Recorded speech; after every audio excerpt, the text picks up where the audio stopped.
Hi students and welcome in our further video of social science, our past part second textbook in history for class 7th. We are learning our fifth chapter, that is rulers and buildings, and we came to the point that is given is on page number 66, gardens, tombs and forts.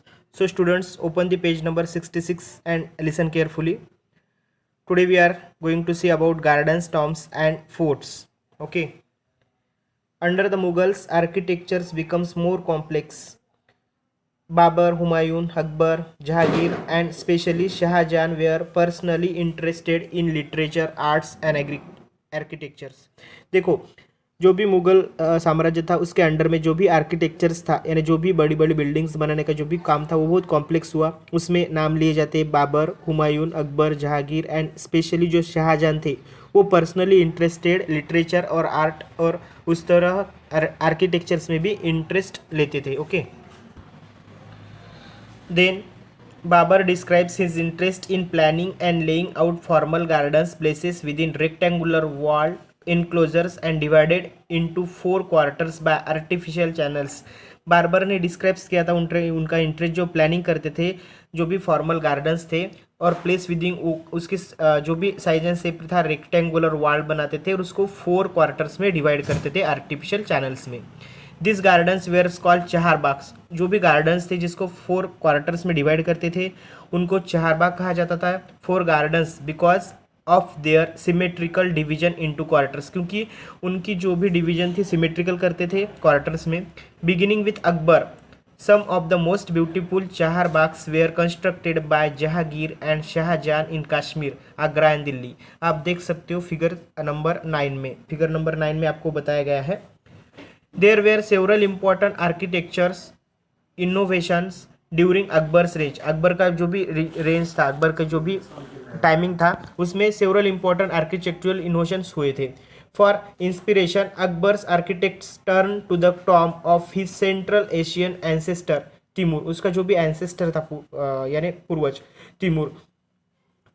The central towering dome and the tall gateway, उसको पिस्ता बोलते हैं because important aspects of Mughal था architecture था. First visible by Humayun's tomb. The tomb was place in the centre of the huge formal charbaghs. और जो tomb बनाते थे वो प्लेस करते थे सेंटर में जो भी ह्यूज चहारबाग थी उसमें. And build in the tradition known as 8 paradise और हश बिशिट्स. A central hall surrounded by 8 rooms. ऐसा एक सेंट्रल हॉल रहता था कि उसके सराउंड में 8 रूम्स रहते थे.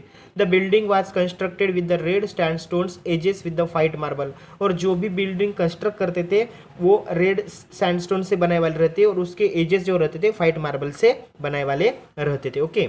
It was during the Shah Jahan's reign that the different elements of Mughal architectures were fused together in the grand harmonious synthesis. This reign witnesses a huge amount of construction activity, especially in Agra and Delhi. The ceremonial halls of public and private audience, Diwan-e-Khas और aim, were carefully planned करते थे उस time में. Placed within a large courtyard, these courts were also described as Chihil Sultan और 40 pillars halls. उसको ये जो भी कोर्ट्स रहते थे उसको कैसे डिस्क्राइब करते थे, चीहिल सुतन और 40 पिलर्स हॉल्स भी उसको डिस्क्राइब्स करते थे. ठीक है. उसके बाद बताया गया है शाहजहांस ऑडियंस हॉल. देखो शाहजहां का जो भी ऑडियंस हॉल था were specially constructed to resemble a mosque. The pedestal on which this throne, यानी उनका जो सिंहासन था, were place was frequently describes as the qibla. उसको किबला बोलते थे. The direction face by Muslim at prayer, यानी जिस डायरेक्शन में प्रेयर करते हैं उस डायरेक्शन के हिसाब से.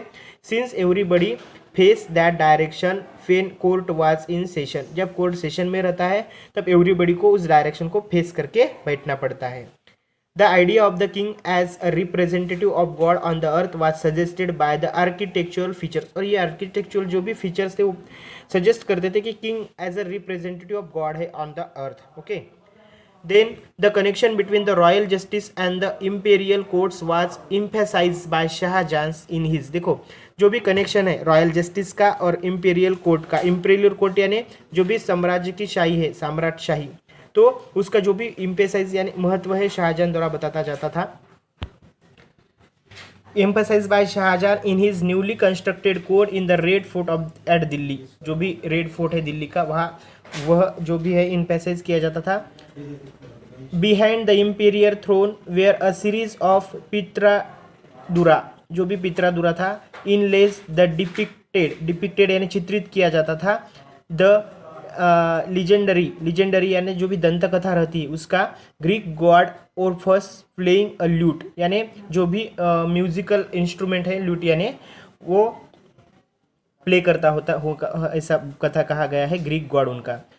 It was believed that Orpheus music could calm furious, यानी हंगामे वाली चीज़ें जो रहती है बीट्स अंटिल दे को existed together peacefully.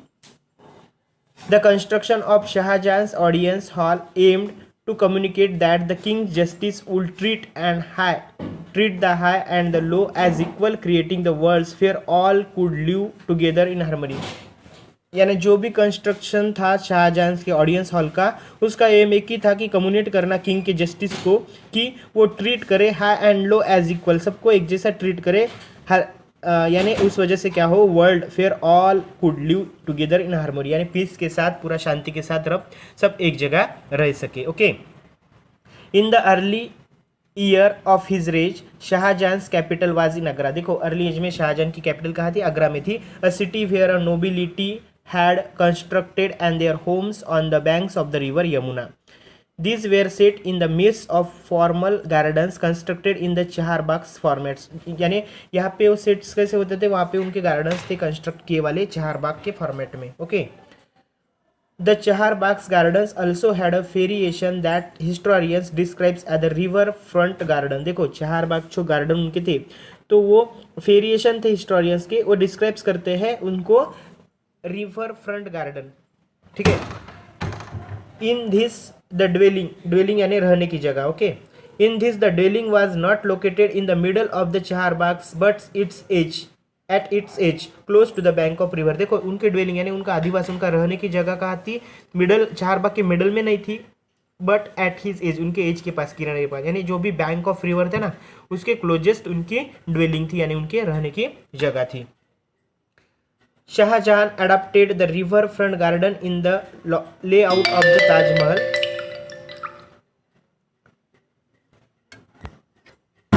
The grandest architecture accomplishment of his reign, यानी जो भी here the white marble mausoleum was placed on the terrace by the edge of river and the garden what is to its south में उसका garden था। शाहजहां, आप figure 13 में देख सकते हो, the Taj Mahal at Agra completed, कब कंप्लीट हुआ था, 1643 में कंप्लीट हुआ था आगरा का Taj Mahal. Okay, then students figure 14 में आपको बताया reconstructions from of map of river front garden city of Agra का बताया वाला है, और उसके नीचे जो है फिगर 15 में 1850 का मैप है। 1850 के इस मैप में क्या बताया आपको, 1850 मैप है, मैप ऑफ शाहजहानाबाद। ठीक है, Shahjahan develop his architectural form as the means to control the access of the noble head to the river in the new city of Shahjahanabad that he constructed in Delhi.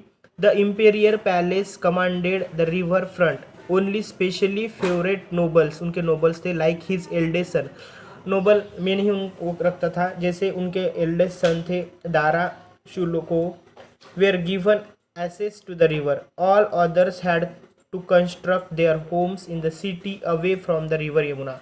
और जो other जो भी थे उनको उनके होम्स कंस्ट्रक्ट करने पड़ते थे city away from the river Yamuna के थोड़े से दूर, उनको उनके होम्स कंस्ट्रक्ट करने पड़ते थे। Okay, after that students next topic is about region and empire, so this topic we will see in our further video।